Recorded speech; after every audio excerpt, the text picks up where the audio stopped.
এখন বাজে সকাল 4টে এবং এখনই আমি উঠে এই যে উঠলাম একাদশীর দিন এবং এখনই আমি যাব ফুল চুরি করতে। চলো ফুল চুরি করা সেই ভিডিওটা এখন আমি পোস্ট করি। হরে কৃষ্ণা, চলো আগে চুরি করে নিয়ে আসি ফুল, নাহলে আজকে মালাই হবে না ফুল। চলো টাটা। কিন্তু তার আগে করে নাও শ্রীমতী রাধারানী এবং শ্রীকৃষ্ণের সুন্দর একটি দর্শন। সকালবেলা ইনাদের মুখ না দেখলে সুন্দরই হয় না দিনটা। হরে কৃষ্ণা। আমার এখন এই ফুল চুরি করা হয়ে গেছে, ডান। চলো গোলাপ ফুলগুলো দেখাই তোমাদের, কত সুন্দর সুন্দর এবং বড় বড় গোলাপ ফুল।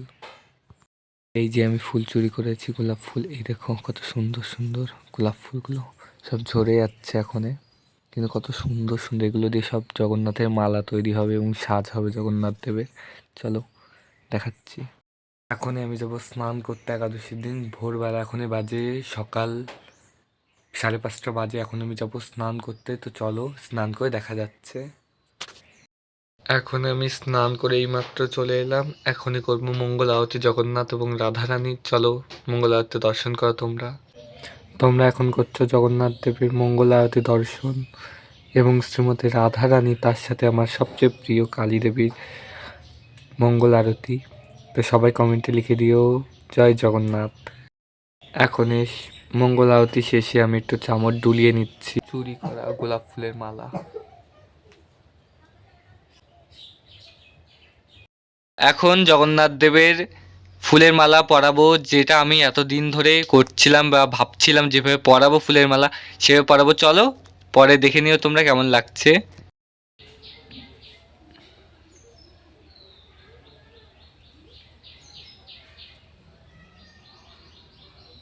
তো এই যে আমার জগন্নাথ দেব এবং আমার সমস্ত দেবদেবীগণের ফাইনাল লুক। তো কেমন লাগছে অবশ্যই কিন্তু কমেন্টে জানিও। হরে কৃষ্ণা। এখন আমি পুজোটা দিয়ে নিই, তারপরে এখন আমি করছি আমাদের মালা জপ, যেটা আমার অলমোস্ট কমপ্লিট হয়ে গেছে। তো তোমরা কারা কারা মালা জপ করো অবশ্যই কিন্তু আমাকে কমেন্টে জানিও। তো হরে কৃষ্ণা। তো ফ্রেন্ডস, এখনই আমাকে যেতে হবে স্কুলে, কারণ আমি 11-এ পড়ি। এখন আমাদের সেকেন্ড সেমিস্টার পরীক্ষা চলছে এবং এই কারণে আমার এখন স্কুল যেতে হচ্ছে একাদশী থাকাকালীন। এবং আমি যেহেতু একাদশী আছি সেই কারণে আমার একটুখানি কষ্ট তো হচ্ছে, কারণ যাওয়া আসা একটা, স্কুলে পরীক্ষা দিয়া আমার এখন 2টো থেকে পুরো 4টাতে আমার পরীক্ষা হবে। তো আমার বুঝতেই পারছো একটুখানি হলেও আমার কষ্ট হবে। তো যাই হোক, ভগবানের নামে আজকে একাদশীটা যতক্ষণ আছি তাহলে আমি অবশ্যই সব কিছু ঠিকঠাক করে পালন করব। তো তোমরাও থেকো সাথে আমার সাথে। আমি এখন হয়ে গেছি রেডি এবং এখন আমি যাব পরীক্ষা দিতে। আজকে আমাদের সেকেন্ড পরীক্ষা, জানি না কি হবে আজকে, ইংলিশ পরীক্ষা। তো চলো টাটা। এখন স্কুলে পরীক্ষা দিয়ে আসলাম কেবল। খুব ভালো পরীক্ষা হয়েছে আমার, ইংলিশটা অসাধারণ ভালো হয়েছে এবং বাংলা পরীক্ষা আমি স্যারের কাছ থেকে যেটুকু জানতে পারলাম যে আমি পাস হয়ে গেছি, খুব ভালো লাগছে শুনে। এবং চলো তাহলে একাদশীর আরও ফুল ব্লগটা এবার পুরোপুরি শেয়ার করা যাক। এবার এর পরে যা করলাম সেগুলো তোমাদের দেখাচ্ছে। চলো ড্রেসটা আগে চেঞ্জ করে নিই, স্কুল ইউনিফর্ম পরে কোনো ঝামেলা করা যাবে না। টাটা।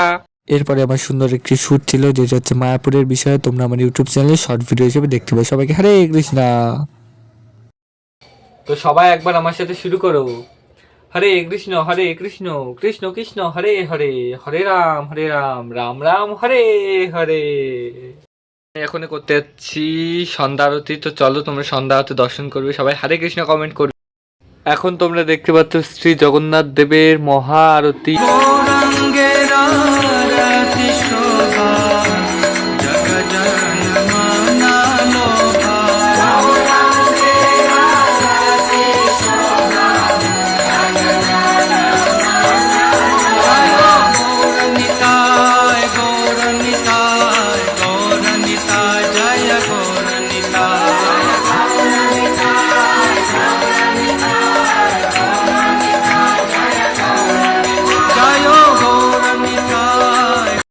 তো আমার এখন সন্ধ্যা আরতি কমপ্লিট। এখন আমি পড়বো শ্রীমদ্ ভগবদ গীতা এবং গীতা অবশ্যই পড়া উচিত প্রত্যেকটা একাদশীর দিনে। তো চলো এবার গীতা পড়ে আমি আমার একাদশী ব্রতটা শেষ করব এবং একাদশী ব্রত কথা অবশ্যই কিন্তু আমি শুনে তবেই কিন্তু আমি ঘুমাতে যাই। এবং গীতা না পাঠ করলে কিন্তু একাদশী সে মনেই হয় না, কারণ গীতা হচ্ছে এমন একটি জিনিস যে জিনিসটা তোমরা অবশ্যই নিজের লাইফে দেখতে পারবে যে ভগবানের বাণীর সাথে পুরোপুরি ম্যাচ খাচ্ছে। এবং এই গীতার সাহায্যে তুমি যদি চলতে পারো বা শ্রীকৃষ্ণের মুখের বাণীর সাথে যদি তুমি চলতে পারো, তোমার জীবনটা সব সময় খুশিতেই থাকবে। তো অবশ্যই তোমরা গীতা পাঠ করো। সবাইকে হরে কৃষ্ণা। এবং একাদশী এইভাবে শেষ হলো। বলো একাদশী মহারানী কি জয়, হরে কৃষ্ণা।